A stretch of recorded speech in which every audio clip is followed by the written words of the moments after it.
Demak, o'tgan safargi mavzuyimizni davom ettiramiz. Ya'ni knopkadan ma'lumot olib, ma'lumot olishni o'tgan safar ko'rdik, to'g'rimi? Digital read buyrug'i orqali.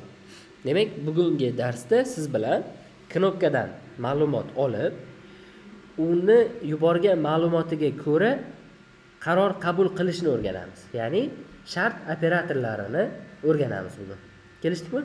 Demak, birinchi bo'lib qiladigan ishimiz biz Tinkercad platformasiga o'tib, o'zimiz uchun bugun ishlatadigan elektr zanjirimizni yig'ib olamiz. O'tgan safargi zanjirimiz turgan bo'lishi kerak. Vaqtni olmaslik uchun qaytib terib o'tirmayman. Bu yerda nima bo'lgan? Sal tartibliroq bo'lishi uchun GND ni boshqatdan tortaman. Ovozim uchun ming bor uzr, shamollaganman. YouTube da ko'rayotganlar. Xo'p. Qaranglar, nima bo'lgan bu yerda? Knopkamiz oddiy ulangan. 5 volt alohida bitta oyoqqa, to'g'rimi? Xo'p. GND rezistor orqali kelgan GND ni knopkani bitta oyog'iga ulaganmiz. Xuddi shu GND ulangan oyoqdan signal chiqarib 8-pinga ulaganmiz. To'g'rimi? Demak, 8-pinni biz nima deb tanishtiramiz? Input deb tanishtirishimiz kerak. Ketdik. Keyingisi 9-pinga biz ledni plus oyog'ini ulaganmiz. Demak, biz 9-pinni output deb tanishtirishimiz kerak. Va ledimizning minus oyog'ini GND piniga alohida olib kelib ulaganmiz. Tushunarli? Ulanishi bo'yicha savol yo'qmi? Xo'p. Yaxshi, davom etamiz. Dasturga kelamiz. Endi biz siz bilan o'zgaruvchilarni o'tganmiz. Serial oynasini o'tganmiz, to'g'rimi? Knopka mavzusini o'tganmiz. Digital write va digital read buyruqlarini o'tganmiz, to'g'rimi? Keling, siz bilan hozir birinchi o'zimizga kerak bo'ladigan o'zgaruvchilarni yaratib olamiz. 3 ta o'zgaruvchi. Birinchi o'zgaruvchi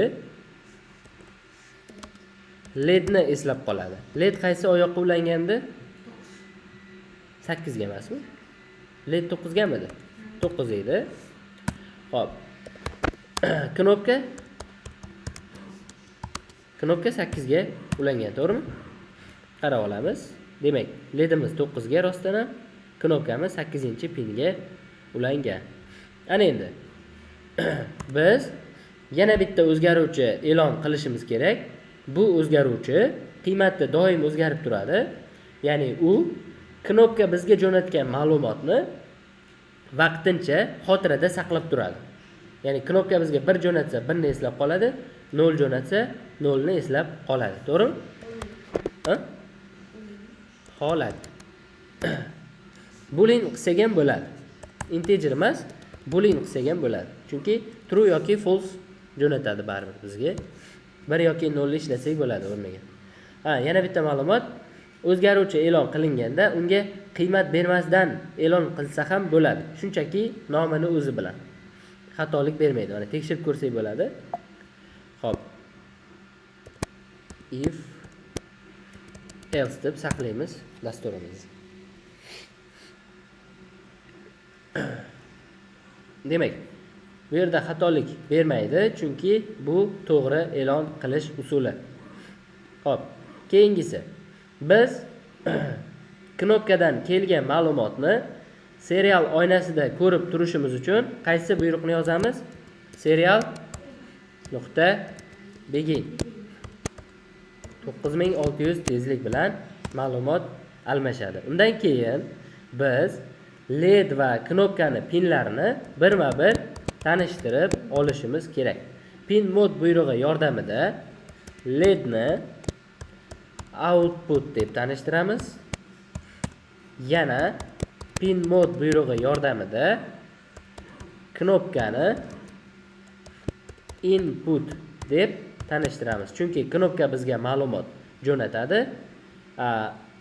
Led esa biz bergan buyruqni bajaradi. Tushunarli? Ana endi void setup ichida yozadigan dasturimiz tugadi. Bo'ldi. Tanishtirib oldik, serial oynasini ishga tushirib oldik. Endi qiladigan ishimiz, bizda o'zgaruvchi bor edi. Holat nomli o'zgaruvchi knopka jo'natgan xabarni eslab qolishi kerak. Hozir buning qiymati 0 ga teng. Ya'ni false holatida turadi, default holatda, odatda.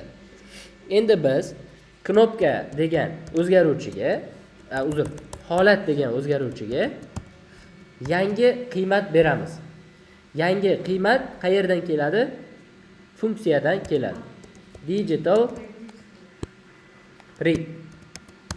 Ya'ni raqamli oyoqni o'qib, u yuborgan natijani holat o'zgaruvchisiga saqlab qo'yadi. Qaysi knopka degan pinni o'qiydi, to'g'rimi? Ya'ni 8-pinni o'qiydi. Ana endi bizda o'zgaruvchi bor. Knopka bosilsa 1, bosilmasa 0 deb eslab qoladigan holat nomli o'zgaruvchi bor. O'tgan safargi darsimizda xuddi shu joygacha qilgandik va ledni yoqmagandik. Shunchaki ekranga chiqargandik. Ya'ni serial nuqta print ln, ya'ni yangi qatordan chiqsin, holatni o'zi degan edik, to'g'rimi? Keling, haqiqiy plata bilan haqiqiy knopkani kompyuterimizga ulab olamiz. Menga bitta rezistor berib yuborsangiz, knopka hozir bosilgan yoki bosilmaganini ko'ramiz birdan. Va bitta led bilan mashq qilib ko'ramiz. Xo'p. Demak, bitta knopka olaman. Shuni Tinkercadda ishlatib ko'rsak ham bo'lardi lekin. Va haqiqiyda qilsak hozir IDE'da natijasini ko'ramiz.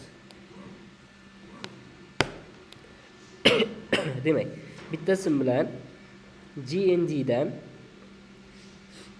maket plataga tok o'tkazib olaman. Ya'ni xuddi mana shu holatda men elektr zanjirini yig'ib olaman. Haqiqiy Arduino va haqiqiy maket platada yig'ib olaman.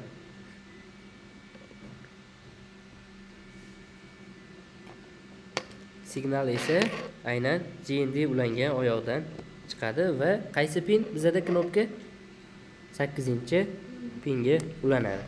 Va biz platamiz qaysi portga ulaganimizni va qanday plata ekanligini ko'rsatamiz. Demak, Arduino Uno va USB modem mana Arduino Uno degan portga ulangan. Va dasturni yuklaymiz. Dastur yuklandi. Natijani ko'rish uchun serial oynasini ishga tushiramiz. Mana 0 chiqyapti. Knopkani bosaman 1, qo'yaveraman 0.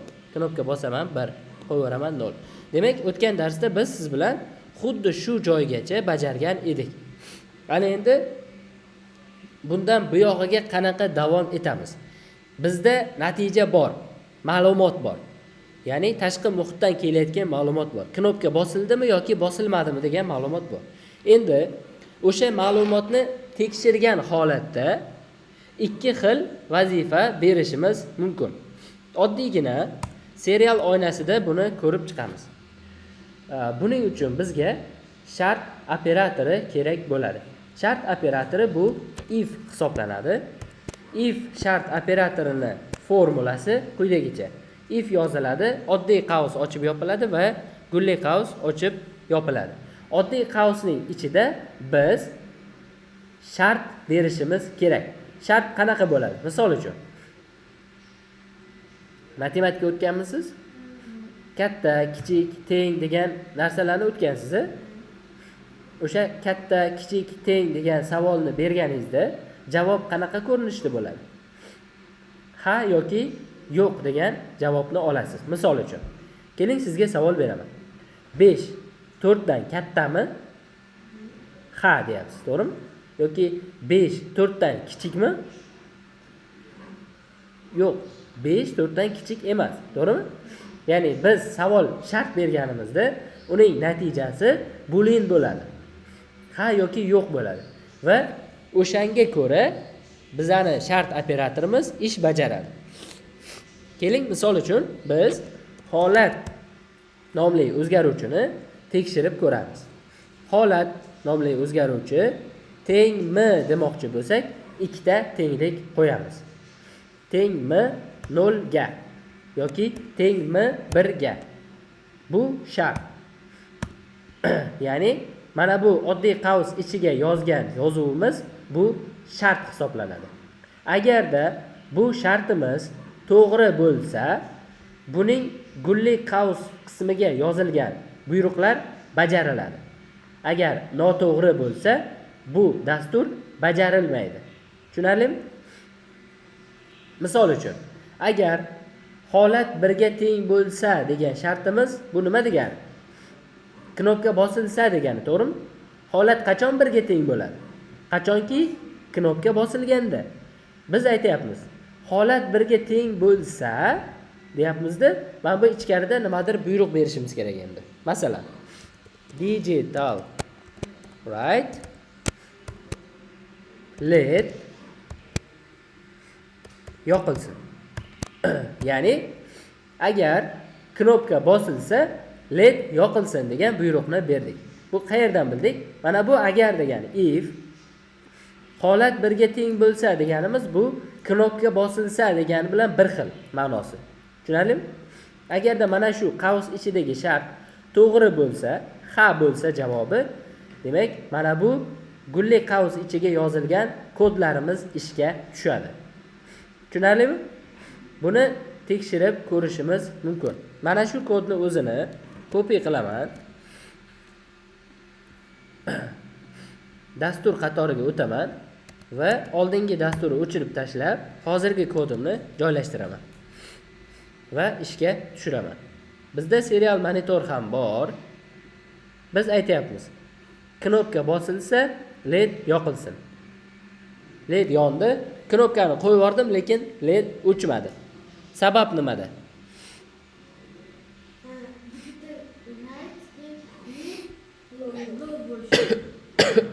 Qayerda? Bu yerdan. Shu yerdan. Undan ham tagida.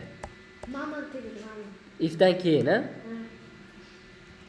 Digital right led low bo'lishi kerak, ha? Ya'ni o'chirish buyrug'ining yo'qligi uchun demoqchisan. Tekshirib ko'ramiz, xo'p.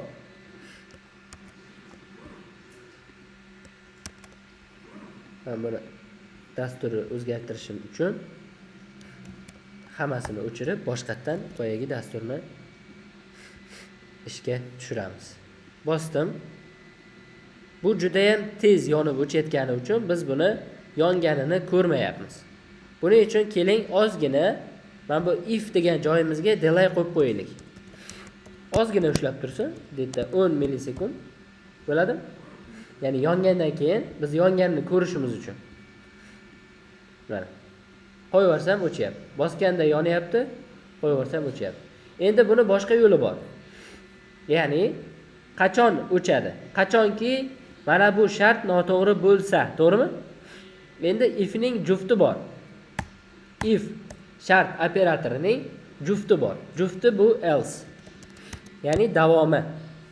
Else da ifdan farqli o'laroq faqat gullik qavs bo'ladi. Oddiy qavsda shart bo'lmaydi. Else da. Nimaga? If ga berilgan shart qachonki noto'g'ri bo'lsa, else ishga tushadi. Tushunarlimi? Bu yerda biz yozishimiz mumkin. Digital right led low. Ya'ni biz bu yerda aytayapmiz. Agar holat 1 ga teng bo'lsa, ya'ni knopkadan kelayotgan xabar 1 ga teng bo'lsa, led yoqilsin. Aks holda, mana bu yerda else bu aks holda degan. Ya'ni 1 ga teng bo'lmasa, led o'chirilsin degan buyruq. Mana shu haqiqiy to'g'ri yozilgan dastur bo'ladi. Hozir yozganimiz ham bajarildi, lekin baribir bunisi to'g'riroq. Keling mana bu dasturni ishga tushirganimizda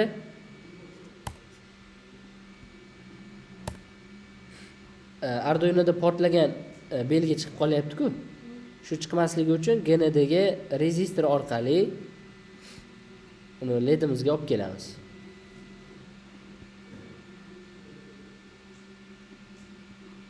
Sal teparoqdan qo'ysak ham bo'ladi, mana.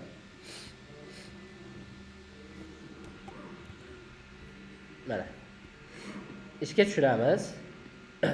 Voy, bizda xatolik bor ekan. Ya'ni else, ya'ni if yopilmay qolgan. If yopilsin. Dasturda rostdan ham shunaqami? Yo'q, bunaqa emas ekan. Qarang.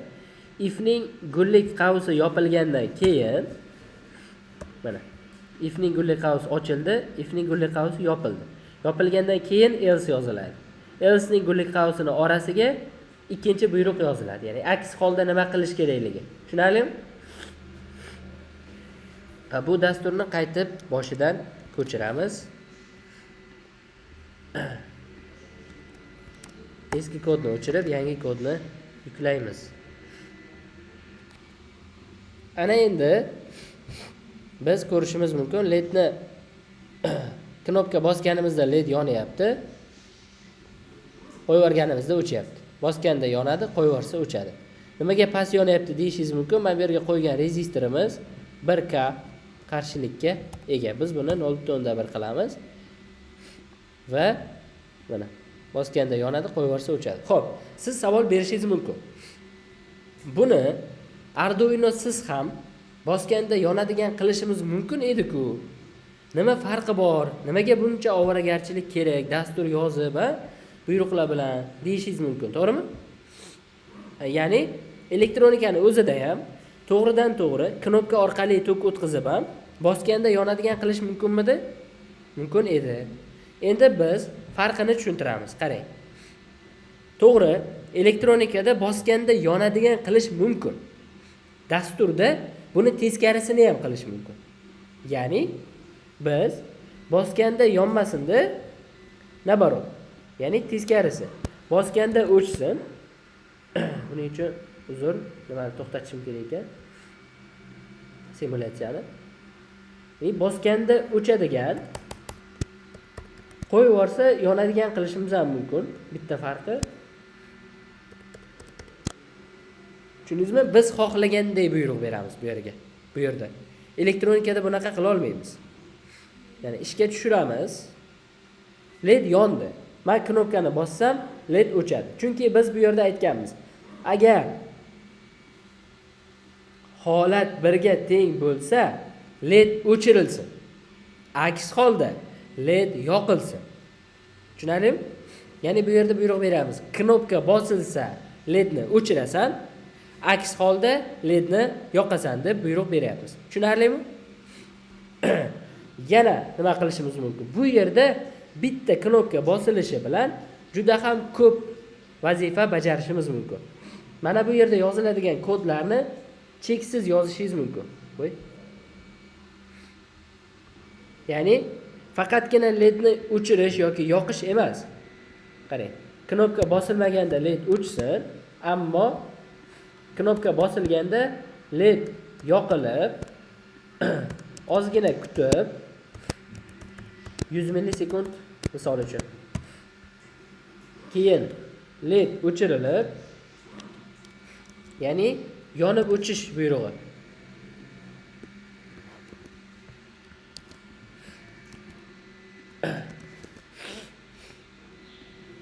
E'tibor bering, birgina knopkani bosilishini o'ziga biz 4 ta buyruq beryapmiz. Knopka yonadi, 100 millisekund kutadi, knopka LED o'chadi va yana 100 millisekund kutadi. Bu bizga nima beradi? Ishga tushirsak, knopkani bosganimizda LED yonib o'chadi. 100 millisekund oralig'ida. Tushundingizmi? Siz oddiy elektronika bilan bu ishni qila olmaysiz. To'g'rimi?